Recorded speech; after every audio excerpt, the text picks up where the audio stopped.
Hello friends, welcome to our channel easy vision in pharmacy. आज हम अपना बहुत ही इम्पोर्टेंट टॉपिक स्टार्ट करने वाले हैं जिसका नेम है क्रोमेटोग्राफी।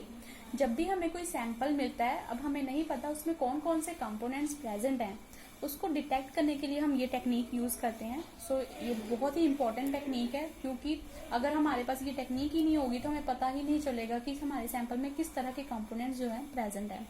तो उसकी डिटेक्शन के लिए हम ये टेक्निक यूज़ करते हैं।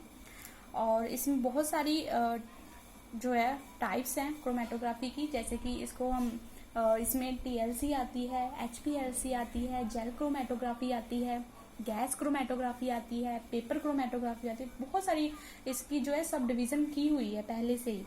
तो काफ़ी वास्ट टेक्निक है और बहुत ही इंटरेस्टिंग टेक्निक है। बेसिकली इसमें हमने दो चीज़ों का ध्यान रखना होता है, हमारे स्टेशनरी फेस के और हमारा मोबाइल फेस कौन सा है। जो हमारी सेपरेशन है इन्हीं दो फेस पे डिपेंड होती है। तो पहले समझते हैं क्रोमेटोग्राफी होती क्या है। Chromatography is a technique use for the separation of a mixture by passing it in a solution. ये ऐसी टेक्निक है जिसमें हम सेपरेशन ऑफ द कंपाउंड्स करते हैं। कैसे करते हैं? बेसिकली एक लिक्विड होगा जिसको सोल्यूशन या सस्पेंशन बोल सकते हैं हम, उसमें से जो हमारा सैंपल है हमने पास आउट करवाना है और सेपरेशन हो जाएगी। ये कैसे होगी? बेसिकली क्या होगा कि एक हमारे पास कॉलम होती है। फाइन, ये जो स्ट्रक्चर आप देख रहे हो, ये इसको ट्यूब लाइक स्ट्रक्चर, ये कॉलम है, इसको हम कॉलम बोलते हैं। इसमें हमने स्टेशनरी फेस अपना डाला हुआ है। जो स्टेशनरी फेस है इन क्रोमेटोग्राफी टेक्निक हमने ऐसा स्टेशनरी फेस लेना है जो पोरस हो, जिसमें पोर्स प्रेजेंट हो। जैसे मैंने यहाँ पे शो किया हुआ है, ये पोर्स प्रेजेंट है इन स्टेशनरी फेस में। एंड ये हमारा मोबाइल फेस, कोई भी लिक्विड है, कोई भी सोल्यूशन है, that is the mobile face. ये बेसिकली इनलेट है, हमने सैंपल यहाँ से इंट्रोड्यूस करवाना है, मोबाइल फेस यहाँ से इंट्रोड्यूस करवाना है। देन हमने एक कलेक्टर फनल लगाई होती, कलेक्टर लगाया होता है। जो भी हमारा सैंपल जब एनालाइज हो जाता है, सेपरेशन हो जाती है, तो हम इसमें कलेक्ट कर लेते हैं। इसके साथ एक डिटेक्टर भी अटैच किया होता है जो डिटेक्ट करता है। देन एम्पलीफायर अटैच किया होता है, रिकॉर्डर अटैच किया होता है। वो सारी जो है हम जब टीएलसी करेंगे, एचपीएलसी करेंगे, बेसिक टेक्निक जब करेंगे तब मैं मेंशन आपको करूंगी। ये मैंने एक बेसिक सी डायग्राम बताई कि क्रोमेटोग्राफी में होता क्या है। बेसिकली एक कॉलम होगी जिसमें हमने अपना स्टेशनरी फेस डालना है, देन उसमें हमने अपना मोबाइल फेस डालना है और अपना सैंपल डालना है। थोड़ी देर बाद क्या होगा, वो सेपरेट आउट होना शुरू हो जाएगा और हमने उसको कलेक्ट कर लेना अपनी कलेक्टिंग ट्यूब में। वैसे ये जो कलेक्टिंग ट्यूब है, हम जब एक्चुअल में ये अपनी क्रोमेटोग्राफी टेक्निक परफॉर्म करते हैं इन इंडस्ट्री स्केल्स, तो क्या करते हैं, यहाँ लैब स्केल पे भी जब परफॉर्म करते हैं तो ये जो हमारी कलेक्टिंग ट्यूब है इसको हम थोड़ी थोड़ी देर बाद चेंज कर देते हैं, दूसरी ट्यूब लगा देते हैं। क्यों? ताकि हमारा जो मोबाइल फेस है, जो भी हमारे सैंपल के साथ और भी चीजें आई उसको हम दोबारा से डिटेक्ट कर सकें और उसमें से कलेक्ट कर सकें, फाइन, ताकि हमें एक्यूरेट डेटा मिले। एक टेक्निक को परफॉर्म करने के लिए बहुत सारा टाइम कंज्यूम होता है, बहुत सारी एनर्जी कंज्यूम होती है, और इस वजह से हम बार बार किसी भी चीज़ को रिपीट नहीं कर सकते, किसी भी एक पर्टिकुलर टेक्निक को। तो बहुत सारी चीज़ों का हमें ध्यान रखना पड़ता है ताकि हमें एक्यूरेट डेटा जो है एट द लास्ट ऑब्टेन हो। In 1906, Russian scientists used the technique of chromatography to separate the plant pigment. अब ये जो क्रोमेटोग्राफी की टेक्निक है स्टार्ट कब हुई थी? 1906 में ये टेक्निक स्टार्ट हुई थी। किसने की थी? रशियन साइंटिस्ट ने की थी, जिसका नाम माइकल था और वो एक बोटेनिस्ट था। बोटेनिस्ट क्या होते हैं? जो प्लांट्स की स्टडी करते हैं। तो उसने बेसिकली प्लांट के पिगमेंट्स को ही सेपरेट आउट करना था और उसने ये टेक्निक के थ्रू सेपरेट आउट किया था इन 1906। He is the first one who use the term chromatography. जो हमारा माइकल था, रशियन साइंटिस्ट, उसने क्रोमेटोग्राफी की टर्म को फर्स्ट यूज किया था, इंट्रोड्यूस करवाया था। फाइन, जो क्रोमेटोग्राफी है इसको ग्रीक वर्ड से लिया हुआ है, that is the chroma and the graphein. अब जो क्रोमा है इसका मीनिंग होता है colour, and graphein to write. Fine,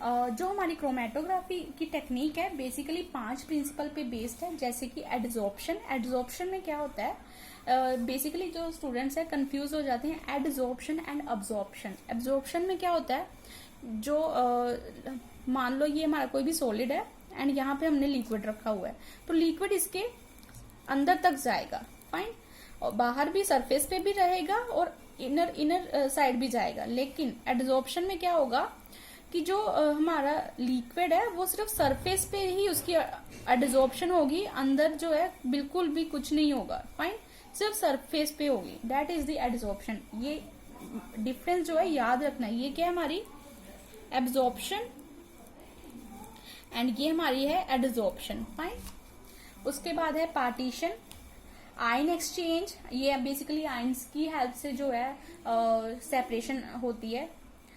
size exclusion, इसमें हमने बेसिकली मोलिकुलर साइज, मोलिकुलर उसकी शेप पे डिपेंड होता है और उस अकॉर्डिंग जो है सेपरेशन हो जाती है। पहले जो होगा हाई मोलिकुलर वेट वाले कंपाउंड जो हैं पहले सेपरेट आउट हो जाएंगे, जिनका लो मोलिकुलर वेट होगा या कम साइज होगा वो बाद में सेपरेट आउट होते हैं। एफिनिटी, ये एफिनिटी के बेस पे जो है सेपरेशन होती है। तो बेसिकली जो हमारी क्रोमेटोग्राफी की टेक्निक है इन 5 प्रिंसिपल पे बेस्ड है। अब कौन कौन सी टाइप्स हैं क्रोमेटोग्राफी की टेक्निक्स की जो हमारे पास अवेलेबल हैं। बहुत सारी टेक्निक्स हैं क्रोमेटोग्राफी की, जैसे कि पेपर क्रोमेटोग्राफी, इसमें हम पेपर को यूज करते हैं जो कि सेलुलोज को यूज करते हैं। कहीं पे लिखा होगा, कहीं पे लिखा होगा कि हम पेपर को यूज करते हैं, तो एक ही बात है, क्योंकि जो हमारा पेपर है वो सेलुलोज का बना होता है और उसमें पोर्स होते हैं, पोरस स्ट्रक्चर होती है, तो एज अ स्टेशनरी फेस हम उसको यूज करते हैं। टीएलसी, जिसका मीनिंग है thin layer chromatography. HPLC use करते हैं, that is the high performance liquid chromatography. पहले हम टीएलसी करते हैं, अगर हमें लगता है कि हमारा जो रिजल्ट है उतना एक्यूरेट नहीं है और एक्यूरेशन की जरूरत है, तो हम एचपीएलसी को यूज कर लेते हैं। जेल क्रोमेटोग्राफी है, जेल क्रोमेटोग्राफी में बेसिकली जो सेपरेशन है वो साइज, मोलिकुलर साइज के बेस पे होती है। गैस क्रोमेटोग्राफी है, after that ion exchange chromatography है एंड एफिनिटी क्रोमेटोग्राफी। ये सारी जो टेक्निक्स मैंने बताई हैं आपके सिलेबस में मेंशन्ड है, वो वाली टेक्निक्स मैंने यहाँ पे मेंशन की हुई हैं।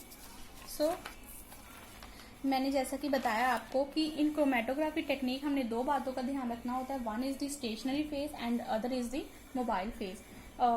तो बेसिकली हम स्टेशनरी फेज कौन सा लेते हैं। In the chromatography 2 phases are involve for separation. Separation यही 2 फेसेस के बेस पे होती है, जो हमारा स्टेशनरी फेज है और जो हमारा मोबाइल फेज है। स्टेशनरी फेज में क्या होगा, पोरस सॉलिड होगा लाइक ग्लास, सिलिका, एल्यूमिना। तो हम इन्हें एक पोरस सॉलिड लेना है और इसकी एग्जांपल है like glass, silica and alumina. Porous means इसमें पोर्स प्रेजेंट होंगे, फाइन, जिसकी वजह से जो हमारा लिक्विड इसके अंदर जा सकता है, fine. The stationary phase is packed into a glass और मेटल ट्यूब। अब हमने क्या करना है, अपने स्टेशनरी फेस को ग्लास और मेटल ट्यूब या फिर मेटल ट्यूब में पैक्ड कर देना है। अब ये जो ग्लास और मेटल ट्यूब है इसको हम कॉलम बोलते हैं। हम ये जो कॉलम है बेसिकली ग्लास और मेटल ट्यूब की बनी होती है।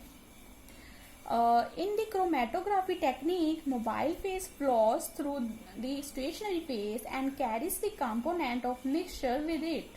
अब क्या होता है क्रोमेटोग्राफी टेक्निक में, मोबाइल फेज जो है फ्लो करता है स्टेशनरी फेज के साथ एंड जो हमारा सैंपल है उसमें जो मिक्सचर ऑफ द कंपाउंड है उसके साथ वो हमारी जो है सेपरेशन करने के बाद हमारी जो कलेक्टिंग ट्यूब है उसमें वो कलेक्ट होना स्टार्ट हो जाता है।